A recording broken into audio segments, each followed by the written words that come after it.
मानव व्यवहार मानव द्वारा की गई वह क्रिया है जिसे किसी न किसी रूप में देखा या महसूस किया जा सकता है।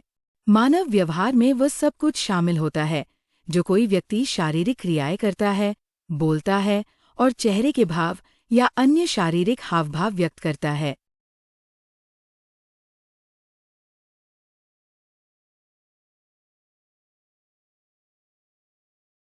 यहाँ तस्वीर में मानव की विभिन्न क्रियाओं यानी व्यवहार को दर्शाया गया है।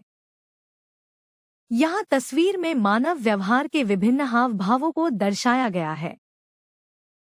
यहाँ तस्वीर में मानव के विभिन्न व्यवहारों को दर्शाया गया है, जैसे कभी वह शरारती व्यवहार करता है, कभी गुस्सा दिखाता है, कभी प्यार जताता है वगैरह। दूसरे शब्दों में किसी व्यक्ति द्वारा विभिन्न दशाओं में किए जाने वाले भौतिक क्रियाकलापों और प्रकट भावनात्मक दशाओं के समूह को मानव व्यवहार कहते हैं। सामाजिक दृष्टिकोण के आधार पर मानव व्यवहार को दो भागों में विभाजित किया गया है, जो निम्नलिखित शय पेट सामान्य व्यवहार नॉर्मल बिहेवियर, दो असामान्य व्यवहार एबनॉर्मल बिहेवियर। पहला सामान्य व्यवहार नॉर्मल बिहेवियर वह व्यवहार है जिसमें व्यक्ति समाज के द्वारा निर्मित आदर्शों, सामाजिक मूल्यों, कानून और रीति रिवाजों के अनुसार कार्य करता है। अन्य शब्दों में, जो व्यक्ति समाज के द्वारा बनाए गए मार्ग पर चलता है, उसके व्यवहार को सामान्य व्यवहार कहा जाता है। यहाँ तस्वीर में एक बच्चे के सामान्य व्यवहार को दर्शाया गया है। विपरीत परिस्थितियों में भी अपने व्यवहार को सामान्य बनाए रखना सामान्य व्यवहार का एक लक्षण है। दूसरा, असामान्य व्यवहार एबनॉर्मल बिहेवियर। असामान्य शब्द अंग्रेजी भाषा के शब्द एबनॉर्मल का हिंदी अनुवाद है। एबनॉर्मल शब्द का शाब्दिक अर्थ है सामान्य से दूर हटा हुआ। एबे plus normal is equals to away from normal. अतः कहा जा सकता है कि असामान्य व्यवहार का अर्थ है सामान्य से दूर हटा हुआ व्यवहार। यहाँ चित्र में असामान्य व्यवहार, जिसे अंग्रेजी में एबनॉर्मल या अनयूजुअल बिहेवियर कहते हैं, को दर्शाया गया है कि ऐसे व्यवहार वाला व्यक्ति अकारण ही गुस्सा करता है, उदास रहता है या ज्यादा सोच में डूबा रहता है। मानव व्यवहार के गत्यात्मक एवं निर्धारक तत्व dynamics and determinants on human behaviour. मानव व्यवहार एक गतिशील घटना है जो नए अनुभवों, सीखने, सामाजिक सांस्कृतिक विचारों, जैविक और मनोवैज्ञानिक प्रक्रियाओं जैसे कारकों के कारण बदलता रहता है। इसलिए वे कारक हैं जो मानव व्यवहार में बदलाव को प्रेरित करते हैं। उन्हें व्यवहार के गत्यात्मक तत्व कहा जाता है, चूंकि इन्हीं तत्वों से व्यवहार का निर्धारण भी होता है, इसलिए ये मानव व्यवहार के निर्धारक तत्व भी होते हैं। मनोवैज्ञानिकों द्वारा मानव व्यवहार के निर्धारण एवं उसकी गतिशीलता के लिए जिम्मेदार तत्वों को आमतौर पर निम्नलिखित 3 श्रेणियों में विभाजित किया गया है। 1 जैविक कारक, 2 मनोवैज्ञानिक कारक, 3 सामाजिक सांस्कृतिक कारक। आइए इन तत्वों का व्यवहार के गतिशीलता के कारकों के रूप में विस्तार से अध्ययन करते हैं। मानव व्यवहार की जैविक गतिशीलता biological dynamics of human behaviour. मानव व्यवहार की जैविक गतिशीलता में निम्नलिखित कारक तत्व आते हैं। 1 आनुवंशिक संरचना जेनेटिक मेकअप, 2 लैंगिक भिन्नताएं सेक्स डिफरेंसेस, 3 शारीरिक विकास फिजिकल ग्रोथ, 4 पोषण न्यूट्रिशन, 5 बीमारियां और जन्मजात विकलांगताएं इलनेस एंड इनबॉर्न डिसेबिलिटीज। आइए अब मानव व्यवहार की गतिशीलता के इन जैविक कारकों का विस्तार से अध्ययन करते हैं। 1 आनुवंशिक संरचना जेनेटिक मेकअप। जीन आनुवंशिकता की एक इकाई है जो हमें अपने माता पिता से विरासत में मिलती है। जीन मनुष्य की लंबाई, रंग, बालों का रंग, चेहरे की संरचना और खोपड़ी का आकार आदि सभी विशेषताएं निर्धारित करते हैं। ये विशेषताएं आनुवंशिक कोड में संग्रहित होती हैं। यद्यपि मानव व्यवहार का एक बड़ा हिस्सा सीखा जाता है, परंतु कुछ मनोवैज्ञानिकों का मानना है कि मानव व्यवहार का एक हिस्सा व्यक्ति के जीन से भी निर्धारित होता है। उनका विचार है कि आक्रामकता, प्रसन्नता, बुद्धि आदि सहित कुछ लक्षण आनुवंशिक रूप से विरासत में मिलते हैं, जिन्हें जीवन में सामाजिक अनुभवों के साथ आगे भी आकार दिया जा सकता है। दूसरी लैंगिक भिन्नताएं, सेक्स डिफरेंसेस। लैंगिक भिन्नताएं जैविक भिन्नताएं हैं। नर और मादा अपने व्यवहार में अंतर प्रदर्शित करते हैं। किसी व्यक्ति का उसके लिंग के आधार पर एक लिंग, जैसे पुरुष या महिला, में समाजीकरण किया जाता है। पुरुषों से अपेक्षा की जाती है कि वे हृष्ट-पुष्ट और आक्रामक हों।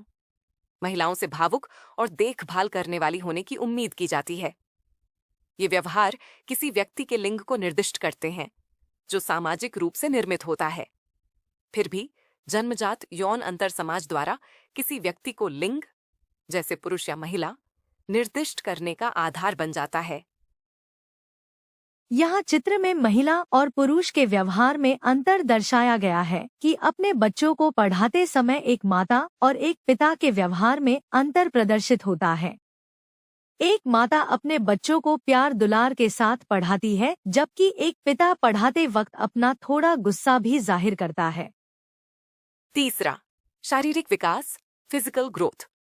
शारीरिक विकास मानव व्यवहार का एक महत्वपूर्ण निर्धारक है। एक बच्चा एक बढ़े वयस्क की तुलना में अलग व्यवहार करता है। उम्र के साथ शारीरिक क्षमताओं में बदलाव से इंसान के व्यवहार में बदलाव आता है। उदाहरण के लिए, युवा लोग कुछ गतिविधियों में सक्रिय रूप से शामिल हो सकते हैं, जबकि बुजुर्ग लोग अपनी कमजोर शारीरिक स्थिति के कारण उन गतिविधियों में शामिल नहीं हो सकते हैं। यहाँ चित्र के माध्यम से दर्शाया गया है कि उम्र के विभिन्न पड़ावों पर मानव के व्यवहार में भी बदलाव आता है। एक बच्चे, एक युवा एवं एक बुजुर्ग के व्यवहार में काफी अंतर होता है। जहाँ एक बच्चा शरारती और जिद्दी होता है, वहीं एक अधेड़ उम्र का व्यक्ति सहज व्यवहार को प्रदर्शित करता है। यहाँ चित्र के माध्यम से दर्शाया गया है कि एक युवा ताकतवर और आक्रामक होता है, जबकि एक बुजुर्ग शारीरिक रूप से कमजोर होता है और धैर्यवान एवं शांत होता है। युवा जिम जाता है और ज्यादा खेलता और कसरत करता है, ज्यादा लोगों से मिलता है और व्यवहार करता है, जबकि एक बुजुर्ग अपनी अवस्था के कारण यह सब नहीं कर पाता। 4. पोषण, न्यूट्रिशन। पोषण का सेवन हमारे व्यवहार पर प्रभाव डालता है। एक संतुलित आहार, जिसमें सही मात्रा में पोषक तत्व जैसे प्रोटीन, विटामिन और खनिज होते हैं, हमारे शारीरिक और मानसिक स्वास्थ्य और अंतर्निहित हार्मोनल या जैव रासायनिक प्रक्रियाओं से जुड़ा होता है। इसलिए पोषण संबंधी सेवन यह निर्धारित करता है कि कोई व्यक्ति विभिन्न परिस्थितियों में कितना अच्छा या बुरा व्यवहार कर सकता है। उदाहरण के लिए, लंबे समय तक कुछ पोषक तत्वों की कमी मस्तिष्क के कार्य को प्रभावित कर सकती है और व्यक्ति असामान्य व्यवहार भी कर सकता है। यहाँ चित्र के माध्यम से दर्शाया गया है कि सामान्य व्यवहार के लिए मानव का मानसिक स्वास्थ्य अच्छा होना चाहिए और अच्छे मानसिक स्वास्थ्य के लिए संतुलित आहार और पोषण की आवश्यकता होती है। लगातार अच्छे पोषण की कमी के कारण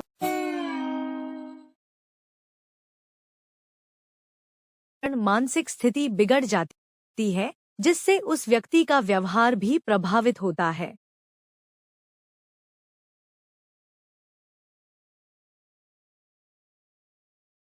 पांचवी, बीमारियां और जन्मजात विकलांगताएं, इलनेस एंड इनबॉर्न डिसेबिलिटीज।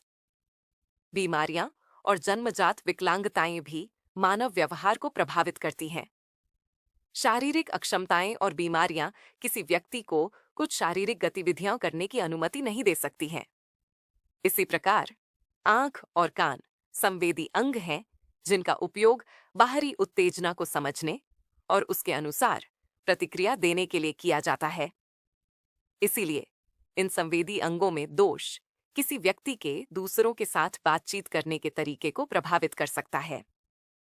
यहाँ चित्र के माध्यम से दर्शाया गया है कि जन्मजात विकलांगता के कारण एक व्यक्ति को अपनी बातों और भावों को दूसरों के सामने प्रकट करने में अत्यधिक परेशानी का सामना करना पड़ता है तथा कभी-कभी वह इसमें असमर्थ भी रहता है, जिसके कारण उसका व्यवहार प्रभावित होता है।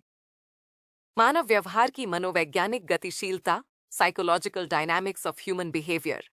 मानव व्यवहार की मनोवैज्ञानिक गतिशीलता में निम्नलिखित कारक तत्व आते हैं। 1. अनुभूति, संज्ञान। 2. धारणा, प्रत्यक्ष। 3.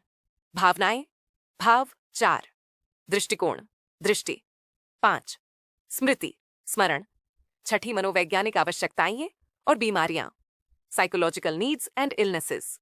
आइए अब मानव व्यवहार की गतिशीलता के इन मनोवैज्ञानिक कारकों का विस्तार से अध्ययन करते हैं। पहली अनुभूति, कॉग्निशन।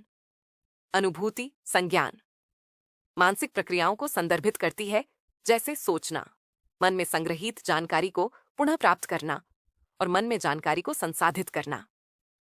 ये मानसिक प्रक्रियाएं हमें निर्णय लेने, समस्या समाधान, तर्क वितर्क करने और किसी उत्तेजना पर प्रतिक्रिया देने में मदद करती है। ये प्रक्रियाएं हमारे दृश्यमान व्यवहार जैसे कुछ शारीरिक कृत्यों के निष्पादन के आधार पर भी क्रियाशील होती हैं।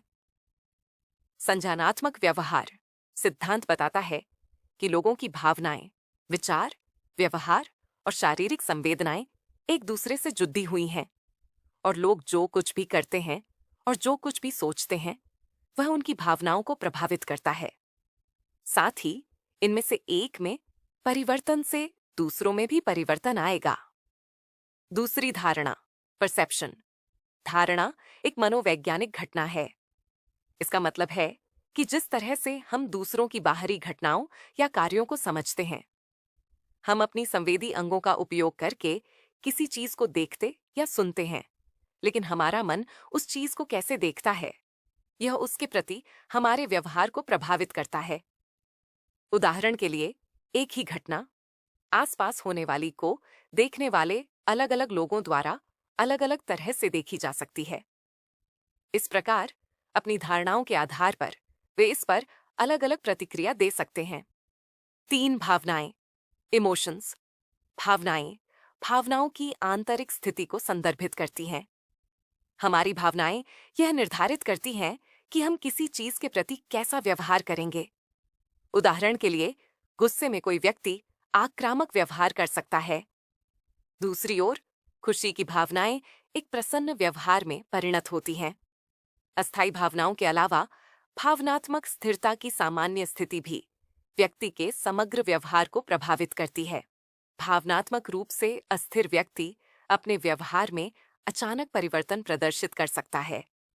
जैसा कि पहले उल्लेख किया गया है, चेहरे की अभिव्यक्ति और शारीरिक हाव-भाव भी मानव व्यवहार के क्षेत्र में आते हैं, जो आमतौर पर किसी व्यक्ति की भावनाओं की आंतरिक स्थिति का प्रत्यक्ष प्रतिबिंब होता है।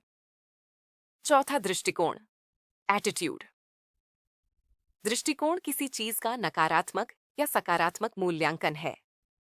मनोवैज्ञानिक मनोवृत्ति को किसी वस्तु के प्रति मन में संग्रहीत उस वस्तु के बारे में जानकारी के साथ साथ मन में बनने वाली पसंद या नापसंद की भावनाओं के आधार पर व्यवहार करने की प्रवृत्ति के रूप में देखते हैं। अलग अलग लोगों का एक ही वस्तु के प्रति अलग अलग दृष्टिकोण हो सकता है और इस प्रकार उस वस्तु के प्रति उनके व्यवहार पर अलग अलग प्रभाव पड़ सकता है। उदाहरण के लिए, कुछ लोग गर्भपात को वैध बनाने को एक सकारात्मक चीज के रूप में देखते हैं, क्योंकि उन्हें लगता है कि यह अनपेक्षित जन्म से छुटकारा पाने का एक तरीका है।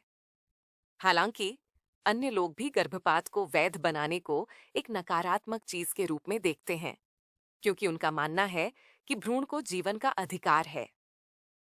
5वीं स्मृति, मेमोरी। अतीत के अनुभव स्मृति के रूप में मस्तिष्क में संग्रहित होते हैं। चीजों के संबंध में हमारी अच्छी और बुरी यादें उन चीजों के प्रति हमारे व्यवहार को तदनुसार प्रभावित करती हैं। उदाहरण के लिए, किसी व्यक्ति को बचपन में हुआ कोई दर्दनाक अनुभव उसके लिए आजीवन भय बन सकता है, जो उसके कुछ व्यवहारों को प्रभावित कर सकता है। 6ठी मनोवैज्ञानिक आवश्यकताएं और बीमारियां, साइकोलॉजिकल नीड्स एंड इलनेसेस। प्रत्येक व्यक्ति की स्वीकृति, प्रशंसा, अनुमोदन, निर्भरता और समर्थन जैसी मनोवैज्ञानिक आवश्यकताएं होती हैं। ये मनोवैज्ञानिक आवश्यकताएं मानव व्यवहार को तदनुसार प्रभावित करती हैं।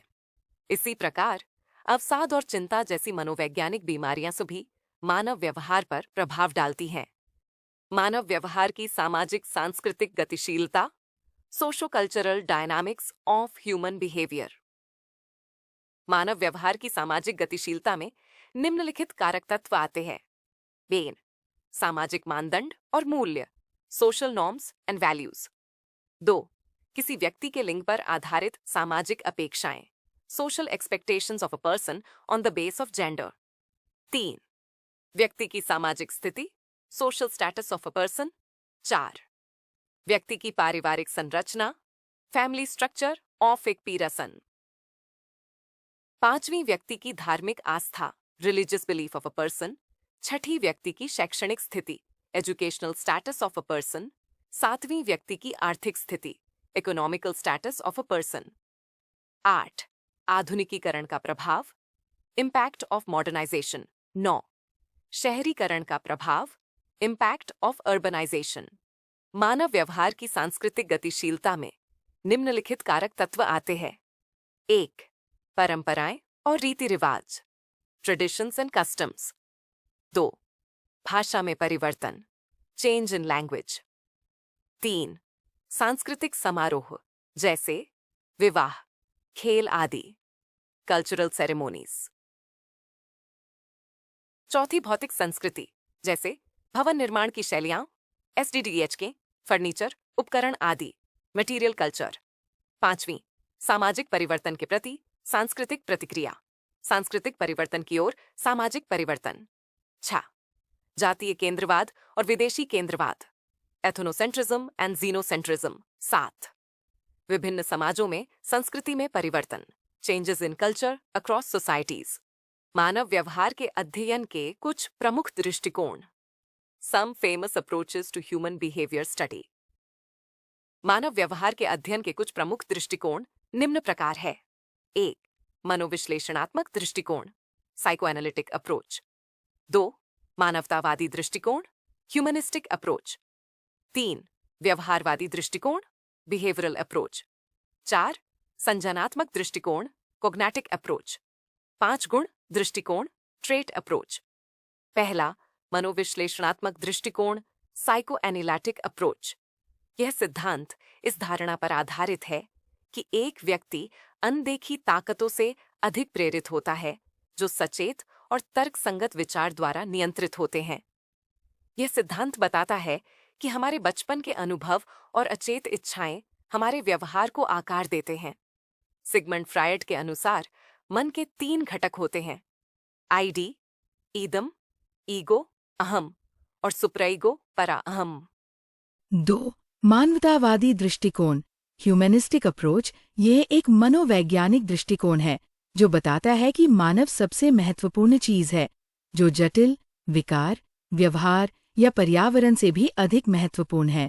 इसका उद्देश्य व्यावहारिक चिकित्सीय उपायों के माध्यम से लोगों को बेहतर जीवन जीने में मदद करना है। 3. व्यवहारवादी दृष्टिकोण, बिहेवियरल अप्रोच। यह मनोविज्ञान का एक दृष्टिकोण है जो आमतौर पर विचारों और भावनाओं के बजाय अवलोकन योग्य व्यवहार पर ध्यान केंद्रित करता है। इस विचार के अनुसार सभी व्यवहार कंडीशनिंग के माध्यम से प्राप्त किए जाते हैं और कंडीशनिंग पर्यावरण के साथ बातचीत के माध्यम से होती है। व्यवहारवादियों का मानना है कि हमारे कार्य पर्यावरणीय उत्तेजनाओं से आकार लेते हैं। ये दृष्टिकोण मानता है कि आंतरिक मानसिक स्थिति की परवाह किए बिना व्यवहार का व्यवस्थित और अवलोकन योग्य तरीके से अध्ययन किया जा सकता है। सख्त व्यवहारवादियों का मानना है कि किसी भी व्यक्ति को उसकी आनुवंशिक पृष्ठभूमि, व्यक्तित्व लक्षण और आंतरिक विचारों की परवाह किए बिना उनकी शारीरिक क्षमताओं की सीमा के भीतर किसी भी कार्य को करने के लिए प्रशिक्षित किया जा सकता है। इसके लिए केवल सही कंडीशनिंग की आवश्यकता होती है। 4. संज्ञानात्मक दृष्टिकोण, कॉग्नेटिक अप्रोच। संज्ञानात्मक मनोविज्ञान में आंतरिक मानसिक प्रक्रियाओं का अध्ययन शामिल है। इसमें आपके मस्तिष्क के अंदर की सभी कार्यप्रणाली, जिसमें धारणा, सोच, स्मृति, ध्यान, भाषा, समस्या समाधान और सीखना शामिल है।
संज्ञानात्मक मनोविज्ञान में लोग कैसे सोचते हैं और जानकारी को कैसे संसाधित करते हैं का अध्ययन किया जाता है। ये शोधकर्ताओं को मानव मस्तिष्क को समझने में मदद करता है। यह मनोवैज्ञानिकों को लोगों को मनोवैज्ञानिक कठिनाइयों से निपटने में मदद करता है।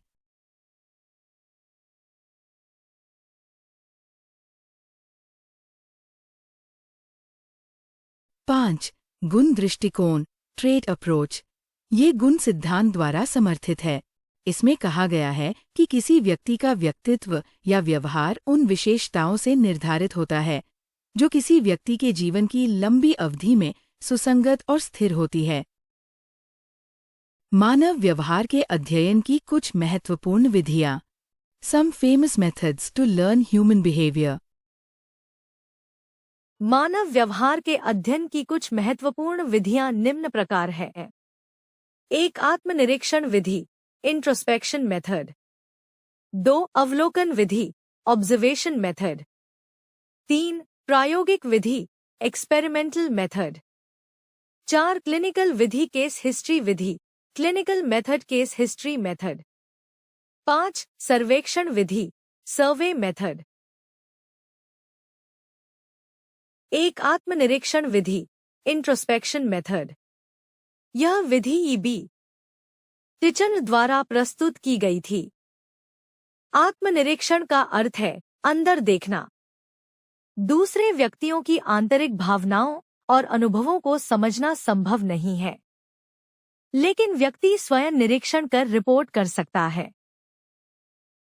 उदाहरण के लिए, एक मरीज अपने दर्द और अन्य गड़बड़ी के बारे में नर्स की तुलना में बेहतर तरीके से रिपोर्ट कर सकता है। वह अपने भीतर झांककर बताएगा कि वह कैसा महसूस कर रहा है। इससे बेहतर इलाज में मदद मिलेगी। हालांकि आत्मनिरीक्षण एक उपयोगी पद्धति है, लेकिन इसमें कुछ अवगुण भी हैं, जो निम्न प्रकार है।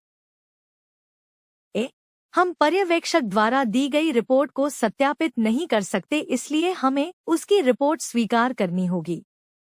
कई बार सही रिपोर्टिंग करने पर भी गड़बड़ी हो सकती है।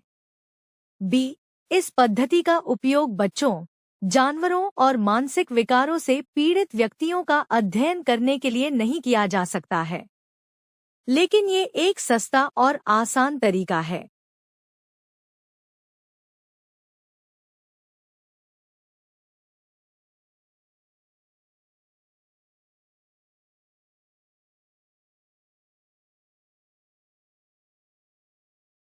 दो. अवलोकन विधि ऑब्जर्वेशन मेथड। यह विधि अमेरिकी मनोवैज्ञानिक एल्बर्ट बंडूरा द्वारा प्रस्तुत की गई। यह विधि उन क्षेत्रों में बहुत उपयोगी है जहां प्रयोग नहीं किए जा सकते। इस विधि में पर्यवेक्षक डेटा का अवलोकन और संग्रह करेगा। उदाहरण, अस्पताल में नर्स मरीज के तापमान, नाड़ी, बीपी, चेहरे के भाव आदि का अवलोकन करेगी। यह विधि बच्चों, मानसिक रोगियों, जानवरों तथा बेहोश रोगियों के अध्ययन के लिए बहुत उपयोगी है। कभी-कभी पर्यवेक्षक वस्तुनिष्ठ डेटा प्राप्त करने के लिए प्राकृतिक सेटिंग्स, स्थितियों आदि में जाएगा।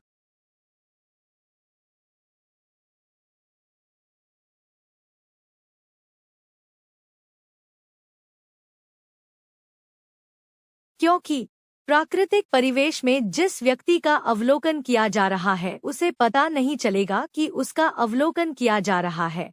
उसका व्यवहार प्राकृतिक व मौलिक होगा।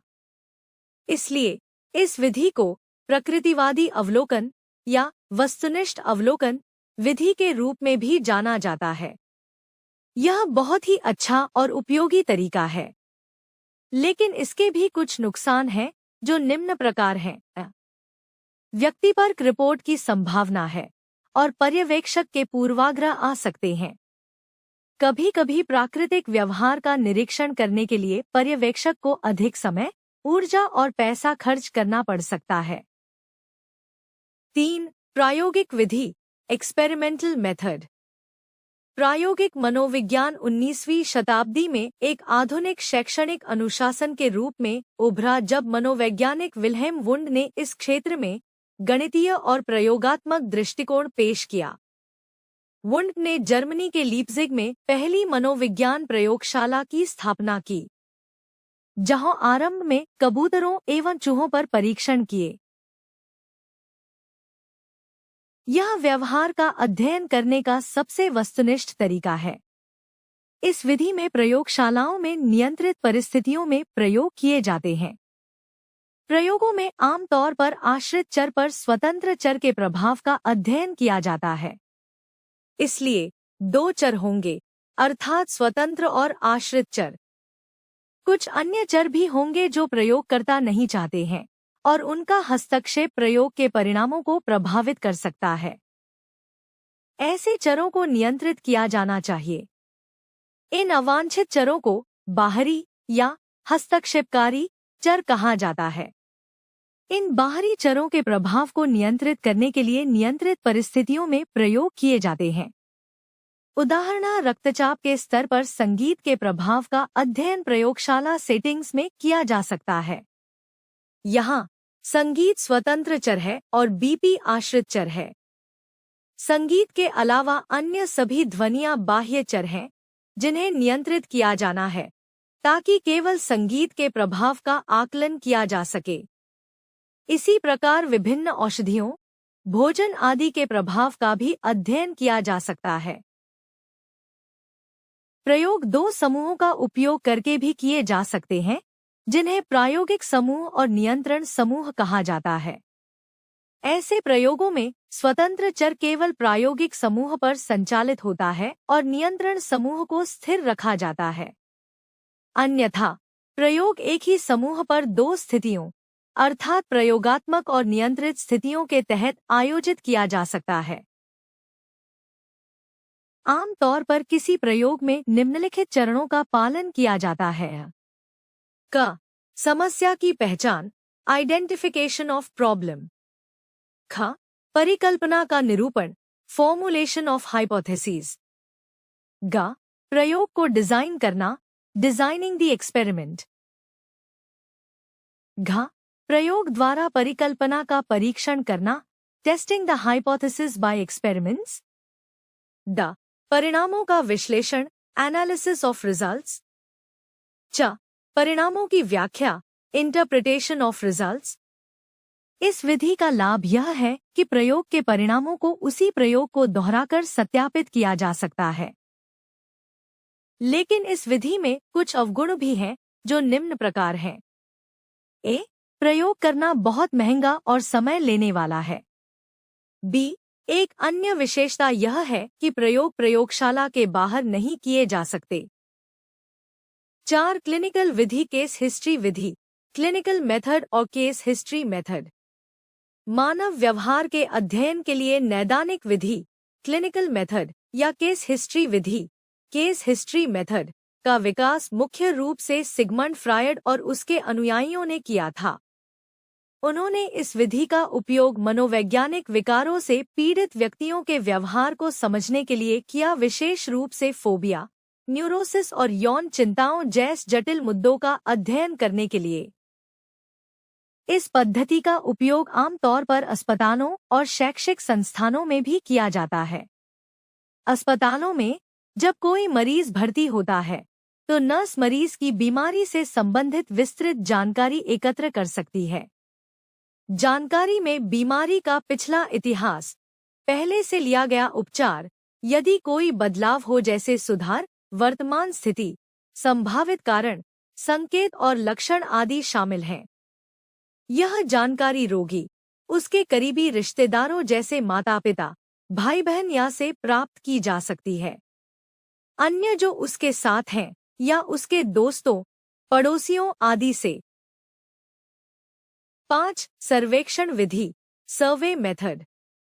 सर्वेक्षण विधि को प्रश्नावली विधि भी कहा जाता है, जिसका उपयोग मानव व्यवहार के अध्ययन के लिए मनोवैज्ञानिकों द्वारा किया जाता है। एल थर्स्टन को दृष्टिकोण माप के लिए पहली प्रश्नावली पद्धति को औपचारिक और लोकप्रिय बनाने का श्रेय दिया जाता है। इसका उपयोग बड़ी संख्या में लोगों से जानकारी इकट्ठा करने के लिए किया जाता है। आवश्यक जानकारी एकत्र करने के लिए प्रश्नावली, चेकलिस्ट, रेटिंग स्केल, इन्वेंट्री का उपयोग किया जाता है। इस पद्धति का उपयोग आमतौर पर जानकारी एकत्र करने के लिए किया जाता है। रेंसिल लिकर्ट ने प्रश्नावली के उपयोग में सफलता हासिल की, जिसे लिकर्ट स्केल के रूप में जाना जाता है, जो सहमति या असहमति के स्तर को मापने के लिए एक विधि है।